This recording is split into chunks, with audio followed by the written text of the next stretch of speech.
Hello dear student, welcome. तो next question हम लोग not for profit concern. Okay, तो ये बोर्ड का समय 2010 में आया था। मैं भी 2010 में एग्ज़ाम दिया था, तो यही सम था, राइट। तो आज स्टार्ट करता हूँ, ठीक है। तो एनपीओ क्या होता है? नॉट फॉर प्रॉफिट कंसर्न में एक क्लब का, जिम खाने का, व्यायामशाला का अकाउंट बना रहे हैं, ठीक है। तो जूना बुक इसके लिए बहुत सारा टिक मार के अपन एडजस्ट करते हैं। तो रिसिप्ट्स और पेमेंट दिया है, मतलब टेबल और एडजस्टमेंट दिया है। टेबल को एक बार लिखने का, एडजस्टमेंट को 2 बार। टेबल को एक बार, एडजस्टमेंट को 2 बार। पेमेंट्स होता है, रिसिप्ट होता है। जो पेमेंट्स होता है ना, वो बाहर आता है ऐसा। ये आपका इनकम एंड एक्सपेंडिचर अकाउंट है, बैलेंस शीट है ना। तो पेमेंट्स को बाहर लिखा जाएगा और रिसिप्ट्स को अंदर। पेमेंट्स बाहर, रिसिप्ट्स अंदर। टेबल को एक बार, एडजस्टमेंट को 2 बार। इस तरह अपना सम स्टार्ट हो जाएगा। तो पहले एडजस्टमेंट को टिक मार्क कर देने का। सब्सक्रिप्शन पे एडजस्टमेंट है, फिर सैलरी पे एडजस्टमेंट है। लैंड एंड बिल्डिंग पे तो डायरेक्ट इधर ही टिक मार्क हो जाएगा। उसके ऊपर डेप्रिसिएशन बोला था। इंटरेस्ट और इन्वेस्टमेंट, मतलब इन्वेस्टमेंट पे कुछ है। Capital fund, entrance fees. तो एक एक वर्ड का मीनिंग समझ के सॉल्व करेंगे। इनकम और एक्सपेंडिचर अकाउंट बनाना है और बैलेंस शीट ड्राफ्ट करना है, ठीक है। चलो आज स्टार्ट कर दें।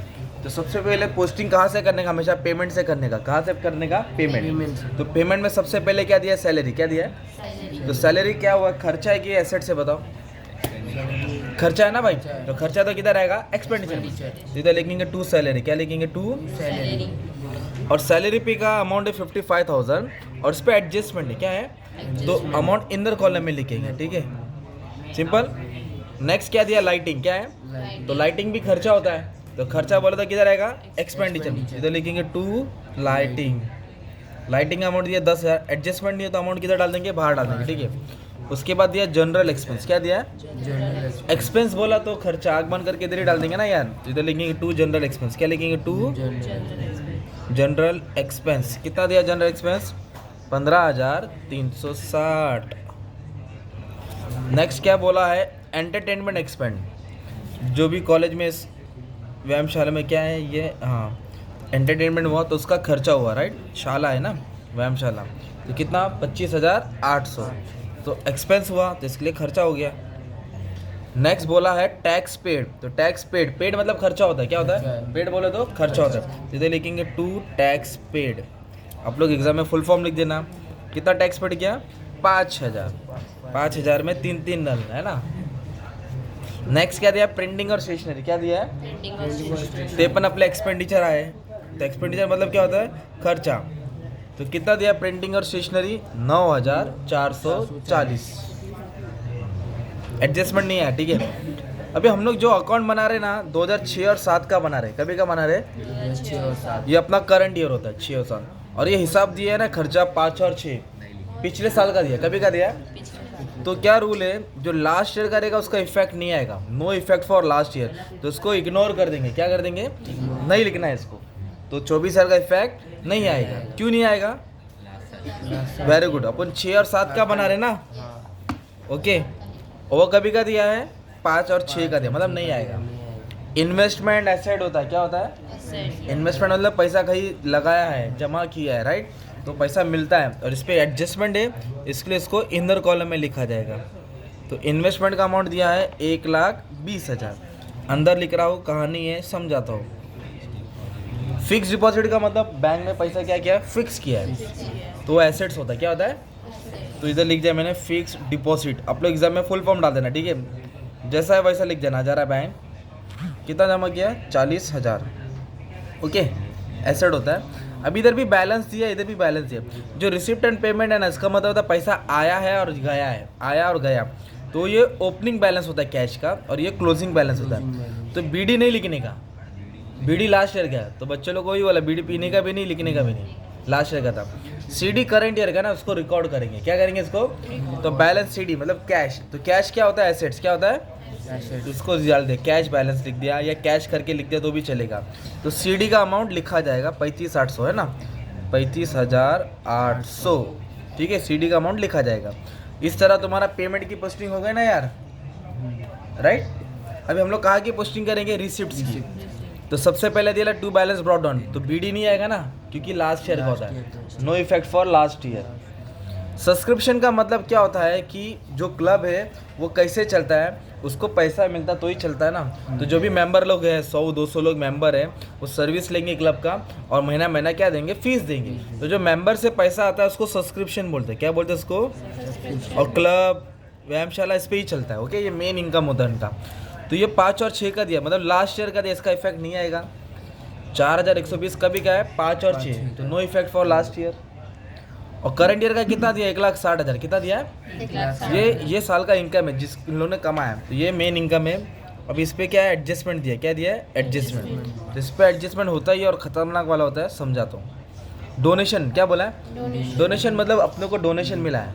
कोई नेता आया, अपना क्लब देगा, एकदम छोटा पुराना जूना है, वो बोला ये ले पैसा ले, अच्छा बना, तो डोनेशन हुआ ना। तो डोनेशन होता है इनकम। बट इधर डोनेशन किसके लिए मिला, बिल्डिंग के लिए मिला, किसके लिए मिला, तो वो लाइबिलिटी हो जाएगा। डोनेशन का पैसा कैपिटल में इस्तेमाल कर रहे हैं लोग, राइट। तो सिर्फ डोनेशन रहेगा तो इधर आएगा, donation for any fund liability हो जाएगा, क्या हो जाएगा, तो डोनेशन फॉर बिल्डिंग, डोनेशन का पैसा बिल्डिंग में इस्तेमाल किया तो कैपिटल हो जाता, तो लाइबिलिटी हो जाएगा कितना, 50। अगर सिर्फ डोनेशन बोला रहता तो इनकम, फंड आ गया तो लाइबिलिटी। रिसिप्ट्स, पेमेंट मतलब क्या होता है, पैसा जा रहा है, और रिसिप्ट मतलब पैसा तो आ रहा है, तो क्या हो जाएगा भाई, इनकम। तो इधर लिखेंगे ना रिसिप्ट्स, क्या लिखेंगे, फ्रॉम, कहाँ से पैसा है इनको, एंटरटेनमेंट, जो एंटरटेनमेंट शो किया तो वहाँ से पैसा है 36,440, 36,440। इंटरेस्ट क्या दिया है, इंटरेस्ट मतलब पैसा आ रहा है, कुछ भी जहाँ भी इन्वेस्ट किया रहेगा, पैसा जमा किया रहेगा, उसका ब्याज का पैसा आ रहा है। पर इस पर एडजस्टमेंट है इसलिए अंदर लिख रहा हूँ, 3240। कहानी है, समझाता हूँ। एंट्रेंस फीस क्या दिया है, एंट्रेंस फीस मतलब मेंबर लोग जो आते हैं, न्यूली ज्वाइन होते हैं, तो उससे एंट्रेंस फीस लिया जाता है। तो फीस दे नहीं रहे, ले रहे लोग, तो इनका क्या रहेगा, वो इनकम रहेगा, क्या रहेगा, इनकम, एंट्रेंस फीस। तो 45,000 एंट्रेंस फीस उन्होंने रिसीव किया, ठीक है। तो ये तुमने टेबल पोस्टिंग कर दिया। अब तुम लोग को सीखना है एडजस्टमेंट, क्या सीखना है, एडजस्टमेंट। तो आ जाओ स्टार्ट करते हैं। तो जो फर्स्ट एडजस्टमेंट है ना, वो मेन है और लास्ट में करा था सब्सक्रिप्शन वाला, ताकि डाउट क्लियर हो जाएगा। पहले बेसिक कर लेते हैं।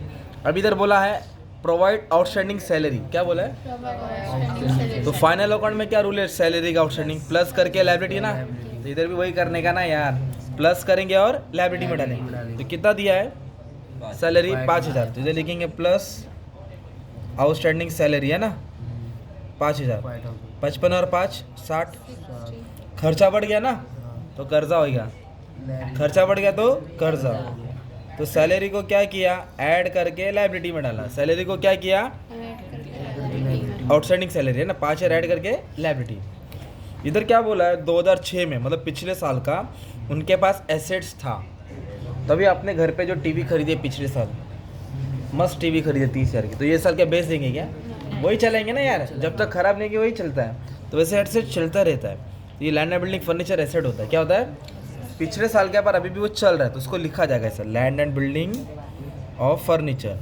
लैंड एंड बिल्डिंग कितना है, 60,000 है, और ये 4,600, 46,000 है। अभी आपको समझाता हूँ, एडजस्टमेंट में दिया तो 2 बार लिखना होता है, तो एक बार लिखा, दूसरे बार नहीं लिखा। क्यों नहीं लिखा, क्योंकि वो लास्ट ईयर का है।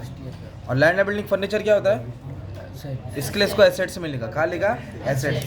अब इसके ऊपर क्या निकालना पड़ेगा अपने को, डेप्रिसिएशन। उसके ऊपर क्या निकालना पड़ेगा, depreciate the above asset 10%। Above मतलब ये 2 के ऊपर क्या निकालेंगे, डेप्रिसिएशन। तो 10% क्या करेंगे, कम करेंगे ना यार, डेप्रिसिएशन मतलब माइनस होएगा, राइट।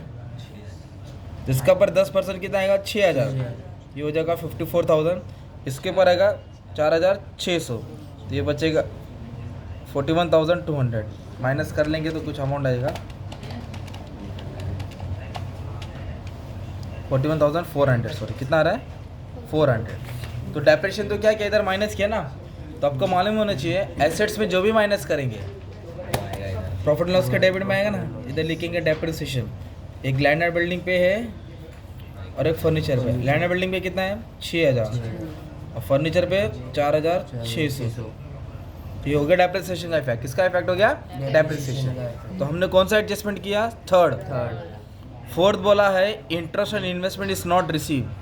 जो पैसा इन्वेस्ट किया था उस पर इंटरेस्ट रिसीव नहीं हुआ अभी तक, मतलब पैसा आया नहीं है, आने वाला है ना। अभी मेरे पास इतने बच्चे हैं, फीस आया नहीं, तो आने वाला है ना, तो आने वाला क्या हो जाएगा, एसेट। तो इन्वेस्टमेंट में इंटरेस्ट ऐड होएगा, ठीक है। 1,20,000 पे इंटरेस्ट आने वाला है, तो आने वाला तो इसलिए हम लोग क्या करेंगे ऐड, और जब आने वाला तो क्या हो जाता है एसेट, और जो फाइनल अकाउंट में बैंक लोन होता है ना उसका इंटरेस्ट पे करना रहता है, इसलिए क्या रहता है वो लायबिलिटी। तो ये पैसा आने वाला इसलिए ऐड करेंगे इंटरेस्ट ऑन इन्वेस्टमेंट। तो कितना रुपये आने वाला इंटरेस्ट कमाने में अपने को 2,000, कितना आएगा 1,20,000 इन्वेस्ट किया, 2,000 आने वाला है, तो टोटल हो जाएगा 1,22,000। कितना हो जाएगा 1,22,000। अभी मेरा क्वेश्चन है, एसेट कम हो रहा है कि बढ़ रहा है? देखो इधर एसेट्स कम हुआ ना तो लॉस हो गया था, इधर एसेट बढ़ रहा है ना तो फायदा हो गया था, किधर आएगा इनकम। इधर ऑलरेडी इंटरेस्ट है तो इसको ऐड कर देंगे, क्या कर देंगे इधर ऐड कर देंगे इंटरेस्ट ऑन इन्वेस्टमेंट। कितना पैसा आने वाला है 2,000, 2,000 ऐड कर देंगे 5,240। सिंपल। अगर बैंक लोन का रहता तो यहाँ आता और यहाँ से यहाँ आता डेबिट में, यहाँ से यहाँ आता, क्योंकि इंटरेस्ट दिया जाता है और इन्वेस्टमेंट का इंटरेस्ट आया रहता है। ठीक है, अभी नेक्स्ट क्या दिया है, capital fund, any fund is liability. क्या सुने, एनी फंड इज लायबिलिटी। कोई भी फंड है तो लायबिलिटी। ये पिछले साल का दिया है, तो पहला इफेक्ट तो लिखेंगे आप लोग 1,27,720, 1,27,720 ये तो लिखा मैंने क्योंकि दिया था फंड। दूसरा इफेक्ट नहीं आएगा क्योंकि लास्ट ईयर का, किधर का वो लास्ट ईयर। शाबाश।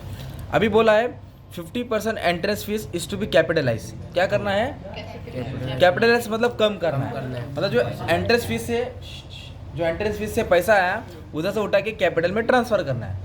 तो इधर कम करेंगे, इधर ऐड कर देंगे। कैपिटलाइज बोले तो इनकम में क्या करना है कम, इधर क्या करना है ऐड। तो किस पे कम करना है, एंट्रेंस फीस पे।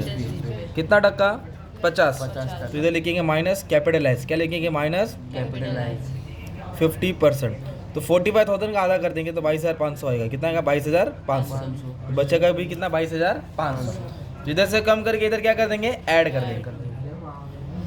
तो एंट्रेंस फीस कैपिटलाइज 22,500। तो एंट्रेंस फीस का कैसे रूल याद किया, इधर से कम किया इनकम से, है ना, इनकम में क्या किया कम किया और किधर ट्रांसफर किया लायबिलिटी, मतलब कैपिटल फंड में ऐड कर दिया। ऐसा करना है किसका, एंट्रेंस फीस का। कैपिटल फंड भी होगा, इंटरेस्ट भी होगा, डेप्रिशिएट भी हो गया, सैलरी भी हो गया। अभी मेन क्या है सुनो, जो अपना व्यायामशाला जय बजरंग जी व्यायामशाला, कितने मेंबर है 4,500 मेंबर है। कितने लोग हैं, एक जन कितना रुपया दे रहा है 40, मतलब 4,500 लोग के और एक जन 40 दे रहा है। तो मल्टीप्लाई करेंगे ना तो साल में कितना रुपया आना चाहिए 1,80,000। कितना आना चाहिए, इतने मेंबर है और अपने को एक मेंबर से 40 लेना है, तो साल में कितना रुपया आना चाहिए 1,80,000।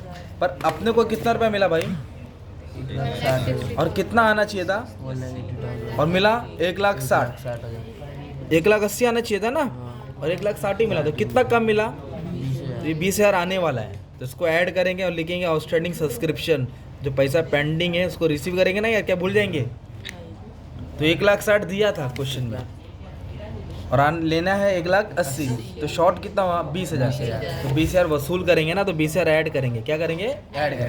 तो 20,000 किधर ऐड किया, इनकम में। तो इनकम कम हो गया कि बढ़ गया, बढ़ गया ना, पैसा आने वाले कि जाने वाला है, आने वाला है। तो क्या हो जाएगा एसेट में इधर लिखेंगे आउटस्टैंडिंग सब्सक्रिप्शन, करंट ईयर डालने का, करंट ईयर कितना रुपया आने वाला है साल का 20,000। 1,80,000 को नहीं ऐड करने का, उसको बाहर लिखने का, कंपेयर करके देखने का था कितना क्या था, है ना, जितना रुपया आने वाला था, राइट। अब इसको बैलेंस करेंगे तो अपने को प्लस और माइनस मालूम पड़ेगा, तो आज ट्राई करता हूँ, राइट। तो सब एडजस्टमेंट तुम्हारा हो गया, तो प्लस माइनस करेंगे। 1,80,000 है, 36,440 है, 5,240 है, 22,500 है। तो क्रेडिट का टोटल हो गया कुछ 244,180, 244। अभी इनकम एक्सपेंडिचर के लेंगे 60, 10, 15,360, 25,800, 5,000, 9, 10,600, ये 1,36,200। तो दोनों में ज़्यादा कौन है 244, ज़्यादा कौन है, अभी दोनों को माइनस करेंगे तो आंसर है 1,07,980, 1,07,980। तो दोनों में ज़्यादा कौन सा निकला 244, ये ज़्यादा निकला ना, तो ये दोनों तरफ लिखेंगे 244,180, 244,180। कभी भी इनकम ज़्यादा हुआ ना तो सरप्लस होता है, क्या होता है सरप्लस, उसको बोलते हैं excess of income over expenditure. तो दोनों का माइनस करके ये आंसर है ना, ये आंसर लिखें 1,07,980। 7,980, 1,07,980। 80 अब सरप्लस हुआ तो इधर ऐड करेंगे, क्या करेंगे इधर ऐड करेंगे सरप्लस, 1,07,980। अब ये तीनों को ऐड करके हम लोग किधर डाल देंगे, बाहर डाल देंगे। 1,27,720 कैपिटल था, 22,500 ट्रांसफ़र हुआ, 1,07,980 सरप्लस था, क्या था ये हो गया 258,200, 50,000 ऐड करेंगे है ना, और 5,000 ऐड करेंगे, 3,13,200। इधर भी वही होगा 3,13,200।